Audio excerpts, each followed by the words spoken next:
नमस्कार दोस्तों, आज हम लोग यूपीटीजीटी साइंस में फिजिक्स से न्यूक्लियर फिजिक्स पढ़ने चल रहे हैं। इसमें सबसे पहले हम पढ़ने वाले हैं atomic structure, nuclear structure, radio activity, nuclear radio reaction, spectral lines, atomic and molecular spectrum. तो अब पढ़ते हैं स्पेक्ट्रा। Atomic structure. एटम किसी द्रव का अति सूक्ष्म कण जो अपने स्वतंत्र अवस्था में रहकर किसी रासायनिक क्रिया में भाग ले सकता है, परमाणु कहते हैं। नोट: परमाणु किसी द्रव्य का सूक्ष्म कण है। यह तीन प्रमुख मूल कणों से मिलकर बना है, वो है प्रोटॉन, न्यूट्रॉन और इलेक्ट्रॉन। एग्जाम्पल: फर्स्ट सेकंड समूह के तत्व, नोबल गैस या जीरो ग्रुप के तत्व तथा संक्रमण तत्व इत्यादि। पहला समूह। हलीना की रब से फरियाद। Composition of atom. परमाणु तीन प्रमुख कणों से मिलकर बना है, proton, neutron, electron. Proton, neutron परमाणु के केंद्र में अति सूक्ष्म, सघन व दृढ़ आकार में उपस्थित होते हैं।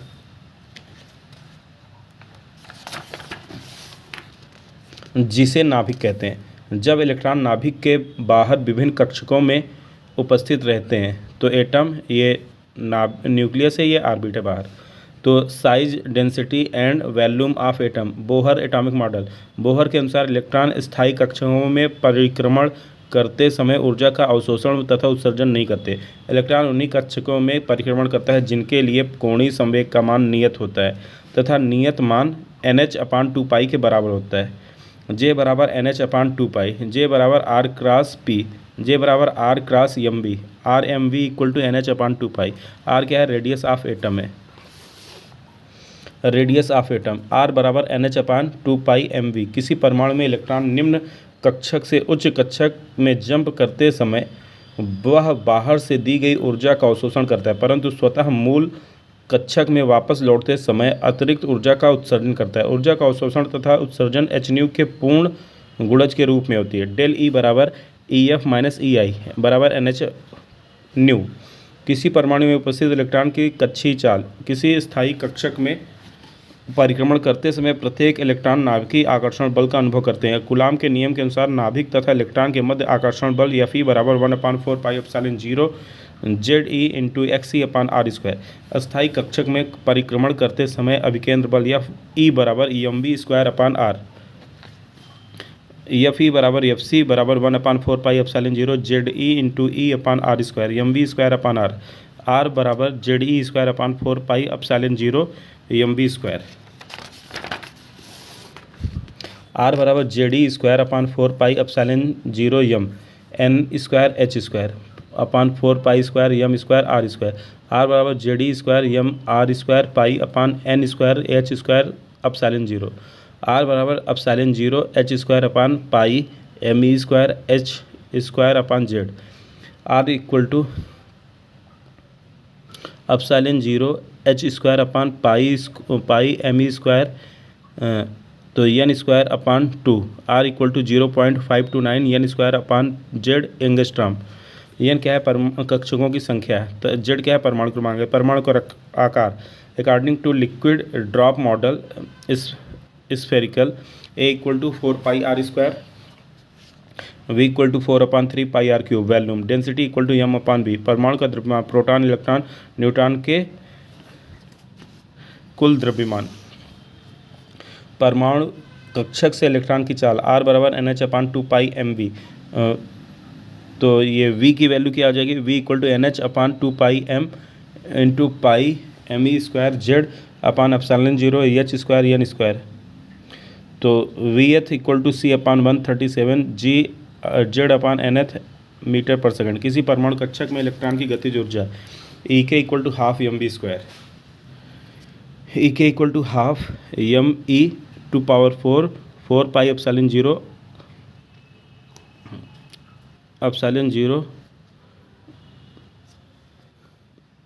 2² तो Z²/r²। EK equal to MV⁴8π 8ε0 H², H²/N² joule. किसी परमाणु कक्षक में इलेक्ट्रॉन की स्थितिज ऊर्जा क्या हो जाएगी? ये हो जाएगी -13.6 Z²/N² eV। किसी एक ही पदार्थ के परमाणुओं के आकार समस्थानिक आइसोटोप के कारण अलग अलग प्राप्त हो सकते हैं। किसी परमाणु का घनत्व उनके द्रव्यमान आकार अथवा आयतन में परिवर्तन नहीं करता। किसी परमाणु का घनत्व पदार्थ की प्रकृति पर निर्भर करता है। किसी परमाणु के स्थायित्व की मात्रा उसकी सक्रियता द्वारा की जाती है। हाइड्रोजन परमाणु अथवा हाइड्रोजन परमाणु की तरह अन्य परमाणुओं द्वारा उत्सर्जित ऊर्जा तथा विकिरण ऊर्जा। बोहर का सिद्धांत। बोहर के सिद्धांत के अनुसार जब कोई इलेक्ट्रॉन किसी परमाणु में उच्चतम कक्षक से निम्न कक्षक में स्वतः वापस लौटता है तब 10⁻⁸ सेकेंड व 10⁻⁻ सेकेंड हो तो वह अतिरिक्त ऊर्जा का उत्सर्जन करता है। यदि कोई इलेक्ट्रॉन n2 कक्षक से n1 कक्षक में वापस लौटता है तब उसके द्वारा उत्सर्जित ऊर्जा या विकिरण ऊर्जा डेल E बराबर En2 माइनस En1।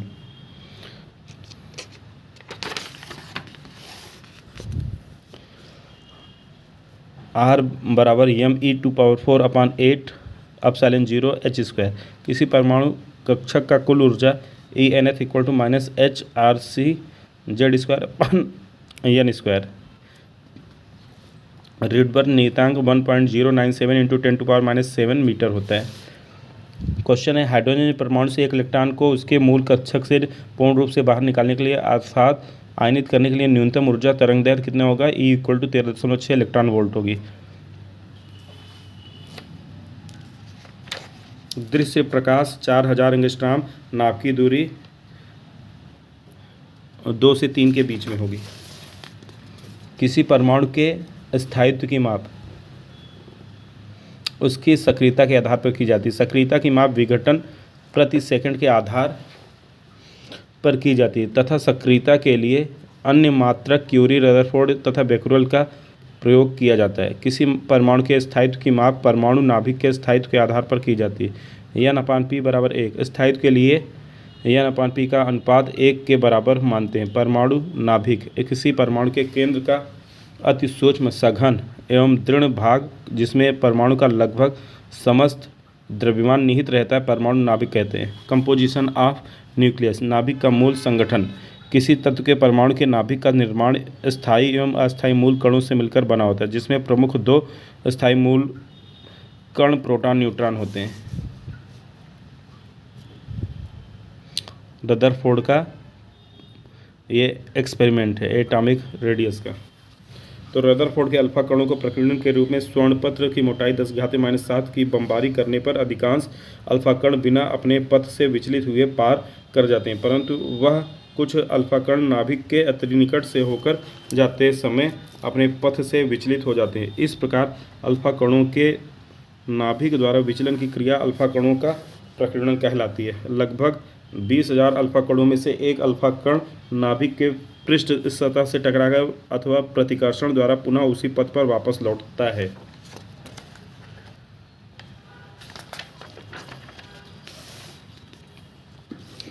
इस प्रकार अल्फा कण के गतिज ऊर्जा अल्फा कण का नाभिक के घन आवेश के मध्य वैद्युत स्थिति ऊर्जा प्रतिकर्षण के विरुद्ध के बराबर होती है। R = 4Z²/4πε0 mv। तो रदरफोर्ड के प्रयोग द्वारा गोल्ड के लिए परमाणु नाभिक की त्रिज्या 10⁻⁻14 प्राप्त होती है, परंतु अल्फा कण का स्पीड बढ़ाने पर किसी परमाणु नाभिक की औसत त्रिज्या R = 10⁻15 मीटर प्राप्त होती है तथा यह द्रव्यमान संख्या पर निर्भर करती है। द्रव्यमान संख्या के पदों में परमाणु नाभिक की त्रिज्या R = R0 a⁻⁴ फर्मी होता है। Size of nucleus. Size of nucleus क्या हो जाएगा? 4πr02 a⁻²⁵। किसी नाभिक का आकार द्रव्यमान संख्या 2/3 घात के अनुपाती होता है। S = K a⁻²⁵। नाभिक का घनत्व। D = m/v a/4 πr3 तो ये हो जाएगा आपका 10⁻⁻17 किलोग्राम पर मीटर क्यूब।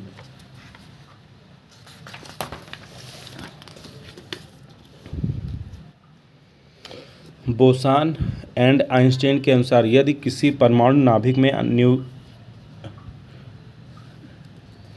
न्यूट्रॉन तथा प्रोटॉन को अनुपात 1 प्राप्त होता है तो ऐसे तत्वों के नाभिक अधिक स्थायित्व प्राप्त होते हैं तथा ऐसे तत्वों के नाभिक के लिए बाइंडिंग एनर्जी अधिकतम होती है। Discovery of proton. प्रोटॉन का महत्व। प्रोटॉन के द्वारा किसी भी तत्व के भौतिक गुणों के निर्धारण किया जाता है, अर्थात प्रोटॉन किसी तत्व का मूल कण है जो कि अपरिवर्तित रहता है। प्रोटॉन चक्र साइकिल की अभिक्रिया द्वारा सूर्य में नाभिकीय संलयन की अभिक्रिया को स्पष्ट किया जाता है। कृत्रिम 1H1 + 1H1 gives it 1H2 + gamma. कृत्रिम तत्वांतरण के लिए प्रोटॉन का उपयोग किया जाता है।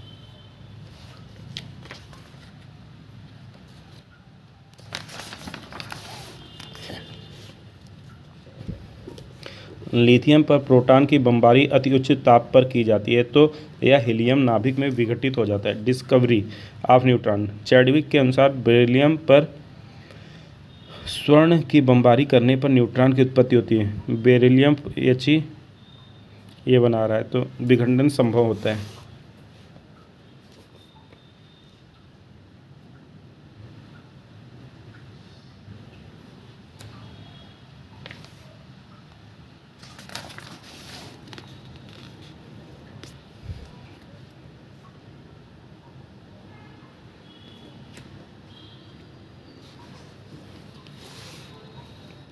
नाभिक के संरक्षण के नियम। आवेश संरक्षण के नियम। किसी भी नाभिकीय अभिक्रिया में वैद्युत आवेश सदैव संरक्षित रहते हैं। द्रव्यमान संरक्षण का नियम। जब किसी गतिशील कण की ऊर्जा पावर न्यूक्लियाई द्वारा अवशोषित होती है तब वह विखंडित के पश्चात अथवा संलयन के पश्चात डॉटर न्यूक्लियाई तथा अन्य रेडियो एक्टिव विकिरण में परिवर्तित हो जाती है। किसी नाभिकीय अभिक्रिया में आवेश सदैव संरक्षित रहता है परंतु द्रव्यमान में क्षति के कारण ऊर्जा संरक्षित नहीं रहती। अतः नाभिकीय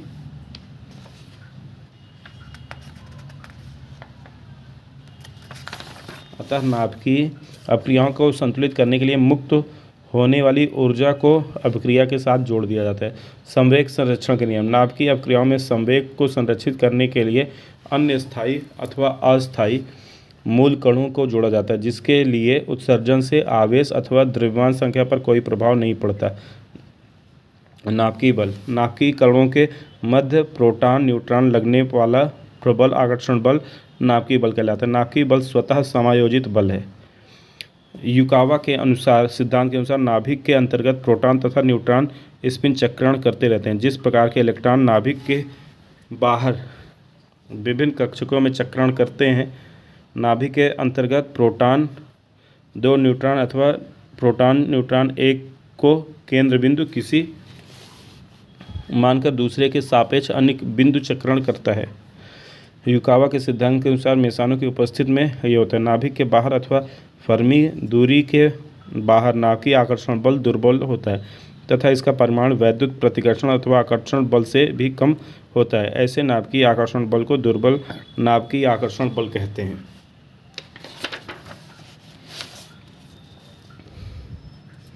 जब किसी परमाणु नाभिक में प्रोटॉन की अपेक्षा न्यूट्रॉन की संख्या अधिकतम हो जाती है 48% से अधिक, तब इस अवस्था में नाभिकीय आकर्षण बल वैद्युत आकर्षण बल की तुलना में कम हो जाता है क्योंकि फर्मी की दूरी के बाहर नाभिकीय आकर्षण बल एक दुर्बल बल है जबकि वैद्युत प्रतिकर्षण बल में कोई विशेष परिवर्तन नहीं होता। N/P का मान हमेशा 1.47 अनस्टेबल न्यूक्लियाई से अधिक रहता है। नाभिक का वर्गीकरण। परमाणु क्रमांक तथा द्रव्यमान संख्या के आधार पर नाभिक को 3 भागों में विभाजित किया गया है। पहला है समस्थानिक, दूसरा है समभारिक, तीसरा है समन्यूट्रॉनिक। समन्यूट्रॉनिक में दोनों का अंतर होना चाहिए सेम। समस्थानिक के भार निम्न सूत्र से ज्ञात करते हैं। m = m1 x1 + m2 x2 / x1 + x2। x1 x2 प्रतिशत मात्रा है, m1 m2 समस्थानिक के भार है। इस प्रकार से पहला खत्म हो गया। अब हम देखते हैं रेडियो एक्टिविटी। अस्थायी नाभिक का विघटित होकर रेडियो एक्टिव कणों का विकिरण करने की प्रक्रिया रेडियो एक्टिविटी कहलाती है। ऐसे पदार्थ रेडियो एक्टिव सब्सटेंस कहलाते हैं। काज एंड रेडियो एक्टिविटी। अस्थायी नाभिक। अल्फा बीटा गामा किरणों का विघटन, बीटा कणों का उत्सर्जन।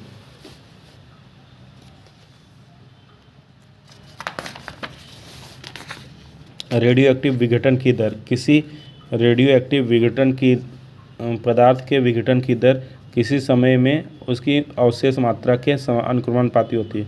यदि t = 0 पर प्रारंभिक मात्रा n0 है तथा t समय पश्चात अवशेष मात्रा n है तथा विघटन स्थिरांक लैम्ब्डा है अतः n बराबर n नॉट ई की पावर माइनस लैम्डा टी।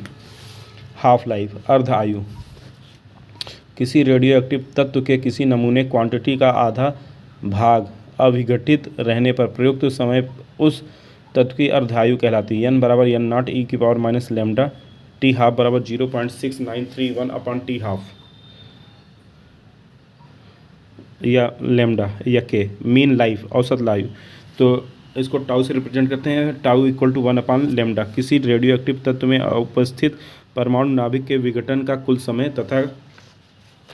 तथा समस्त परमाणु भार की कुल संख्या का अनुपात औसत आयु के बराबर होता है। टाउ बराबर 1/लैम्डा अर्ध आयु व मध्य आयु में संबंध। टी बराबर 1.44 टी हाफ विघटन का कुल समय। टी बराबर 2.303 upon lambda log n not upon n। किसी रेडियो एक्टिव तत्व के लिए अविघटित मात्रा तथा समय के सापेक्ष परिवर्तन वक्र तथा उसकी विभिन्न स्थितियाँ।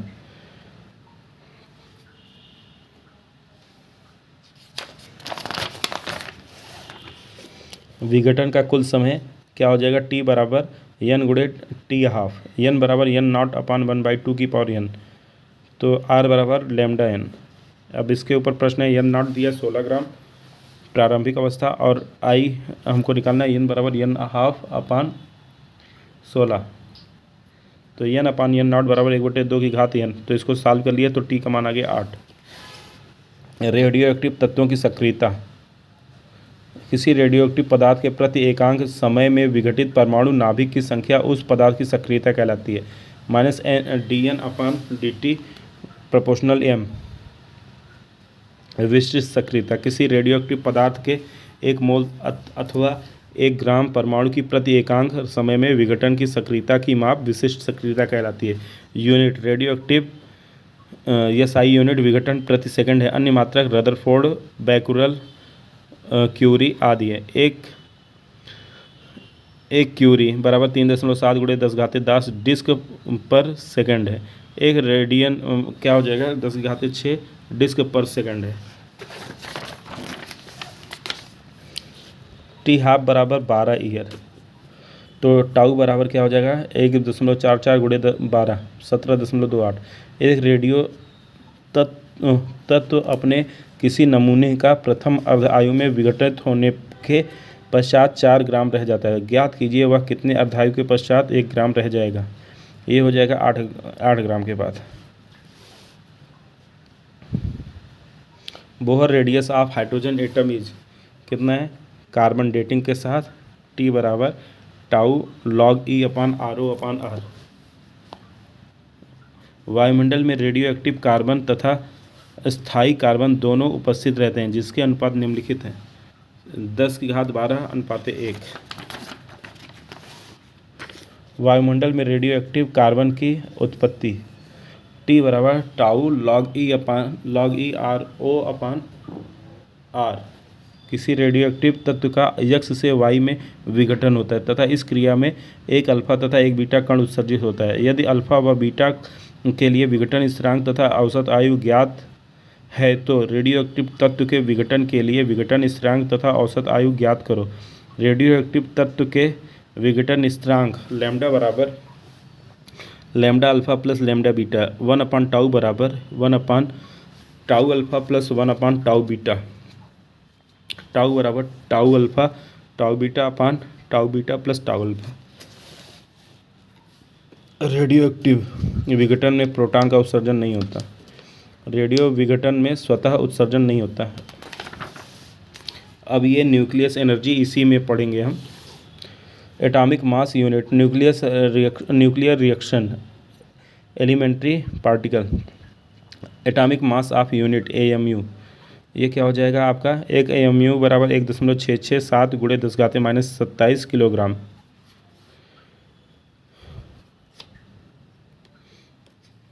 सूक्ष्म कणों अथवा परमाणु या नाभिक के द्रव्यमान की माप ज्ञात करने के लिए प्रयुक्त की गई यूनिट एटॉमिक मास यूनिट कहलाती है। आइंस्टीन का द्रव्यमान ऊर्जा संरक्षण नियम E बराबर डेल्टा mc²। डेल्टा m बराबर मास डिफेक्ट, डेल्टा m बराबर kmu। किसी नाभिकीय अपक्रिया में एक mu के बराबर द्रव्यमान क्षति होती है। इस अपक्रिया में मुक्त होने वाली ऊर्जा जल में ज्ञात कीजिए। E बराबर 1.5 × 10⁻10 जूल। डेल्टा एम बराबर 1 MU। E बराबर 941 मेगावाट। द्रव्यमान क्षति तथा इसकी गणना किसी तत्व के परमाणु नाभिक के बनने में अथवा नाभिक के टूटने में द्रव्यमान संख्या में होने वाली कमी द्रव्यमान क्षति कहलाती है। डेल्टा एम बराबर NP × del MP + NM MN माने से M न्यूक्लियाई AMU में। बंधन ऊर्जा बाइंडिंग एनर्जी हल्के तत्वों के नाभिक के संयोग से अथवा नाभिक के टूटने से मुक्त होने वाली ऊर्जा नाभिकीय बंधन ऊर्जा कहलाती है। हल्के तत्वों के परमाणु नाभिक के संयोग से किसी भारी नाभिक के बनने में मुक्त होने वाली ऊर्जा किसी भारी नाभिक को हल्के नाभिक में तोड़ने पर मुक्त होने वाली ऊर्जा की अपेक्षा अधिकतम होती है। बाइंडिंग एनर्जी B बराबर delta M × 931 MeU megawatt. Binding energy और nuclear energy B = B/ mass number B/A।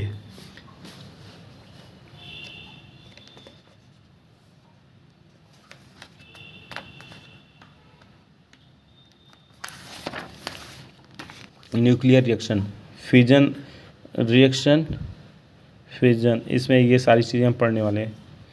तो न्यूक्लियर रिएक्शन वे अभिक्रियाएं जिनमें किसी नाभिक का संगठन या विघटन होता है नाभिकीय अभिक्रियाएं कहलाती हैं। Types of nuclear reaction nuclear fission process self decay process स्वतः विखंडन प्रकृति में उपस्थित रेडियो एक्टिव तत्व जिनके नाभिक अस्थायी होते हैं स्वतः विघटित होकर किसी अस्थायी नाभिक में परिवर्तित होते हैं। स्वतः विघटन की यह क्रिया अत्यंत धीमी होती है, अतः स्वतः विघटन द्वारा मुक्त होने वाली ऊर्जा का उपयोग किसी कार्य के रूप में नहीं किया जा सकता। 92 uranium 238 Gibbs 90 thorium 234 plus 2 helium 4। प्रकृति में यूरेनियम 238 अधिकतम मात्रा में 93.3% पाए जाते हैं जिसके नाभिक अस्थायी होते हैं तथा स्वतः विघटन द्वारा अल्फा बीटा तथा गामा विकिरण उत्सर्जित करते हैं जब तक कि किसी अस्थायी नाभिक वाले रेडियोएक्टिव विकिरण में परिवर्तित नहीं हो जाते। जैसे ये 92 यूरेनियम 238 ये टूट जाएगा यूरेनियम 238 92 तो एक गामा निकलेगा गामा उसके बाद यहाँ पे क्या हो गया थोरियम में कन्वर्ट हुआ थोरियम 234 90 91 पास्कल 234 और ये ऐसे कंटिन्यूस बनता चला जाएगा। Artificial fission process discontinuous reaction प्राकृतिक यूरेनियम पर न्यूट्रॉन की अधिकतम ऊर्जा द्वारा बमबारी कराने पर प्राकृतिक यूरेनियम 2 या 2 से अधिक टुकड़ों में विभक्त हो जाता है परंतु यह क्रिया प्रथम विखंडन के पश्चात रुक जाती है अर्थात पुनः विखंडन करने के लिए अधिकतम ऊर्जा वाले न्यूट्रॉन की आवश्यकता पड़ती है। यह यदि आपतित न्यूट्रॉन की ऊर्जा न्यूनतम है तब यह प्राकृतिक यूरेनियम द्वारा अवशोषित हो जाती है तथा इस क्रिया द्वारा गामा किरण का उत्सर्जन होता है।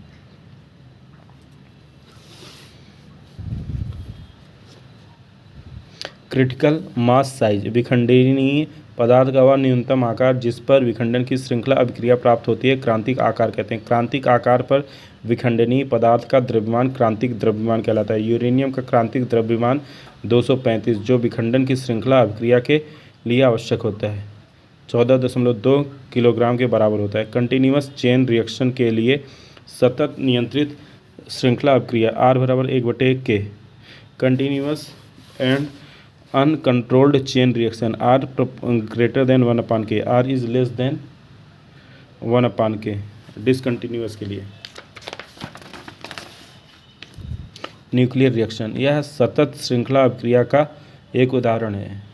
Fuel uranium 92 U235 first priority होने की उसके बाद थोरियम 92 234 ये सेकंड प्रायोरिटी रह गई।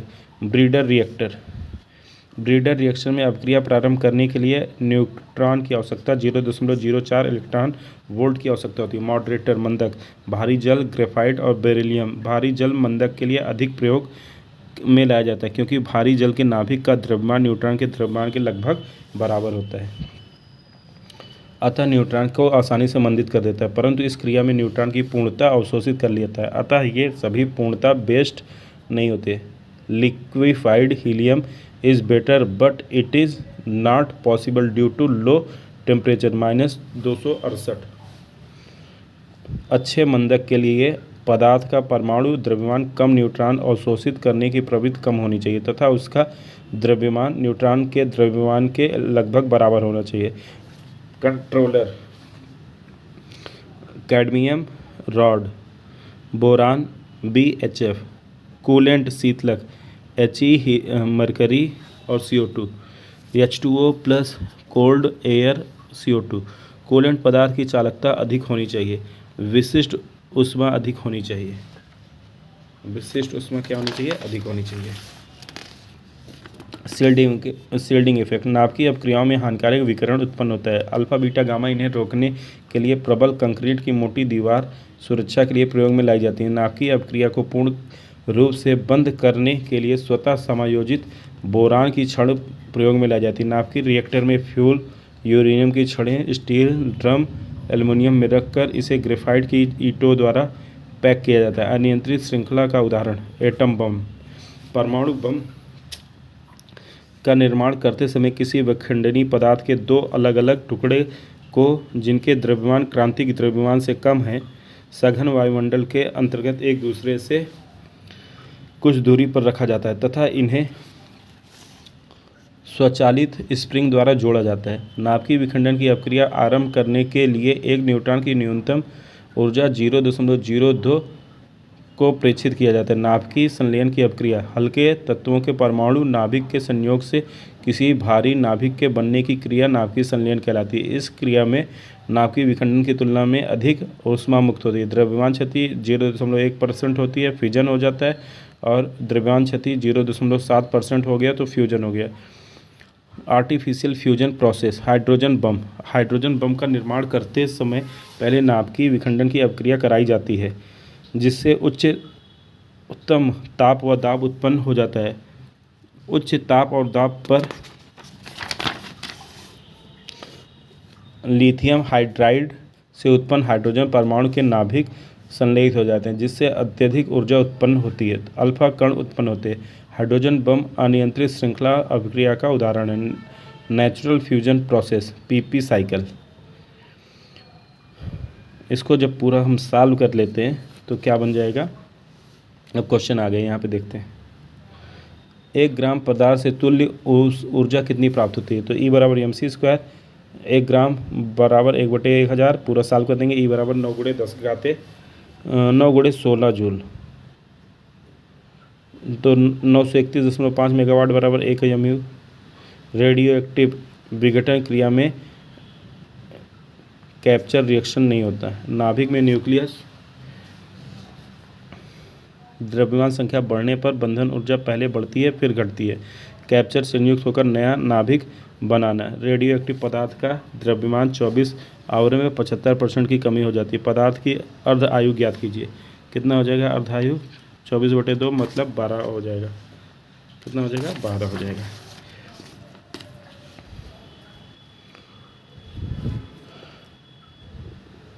मूल कणों के नाम। Fundamental particle. आकर्षण बल के द्वारा मूल कणों को फोटॉन, लेप्टॉन्स, इलेक्ट्रॉन ये पाया जाता है। चक्रण के आधार पर मूल कणों के 2 प्रमुख भागों में बांटा गया है, फर्मियन और बोसॉन। मास के आधार पर मूल कणों की 3 प्रमुख भागों में विभाजित किया गया, लेप्टॉन्स, मेसॉन्स और ब्रेयॉन्स। हाफ लाइफ के आधार पर मूल कणों को 2 भागों में विभाजित किया गया है, स्टेबल पार्टिकल, अनस्टेबल पार्टिकल। ऐसे मूल कण जिनकी हाफ लाइफ 10⁻16 सेकेंड तथा इसका व्यास 10⁻16 to 10⁻15 मीटर के ऑर्डर में होते हैं, स्टेबल पार्टिकल कहते हैं। अनस्टेबल पार्टिकल जिनकी हाफ लाइफ 10⁻22 सेकेंड या इससे कम होती है उन्हें अनस्टेबल पार्टिकल कहा जाता है। हाइड्रोन्स, हाइपरॉन्स, म्यूसॉन्स होते हैं। तो इस प्रकार से ये चैप्टर आपका कंप्लीट हो गया। धन्यवाद।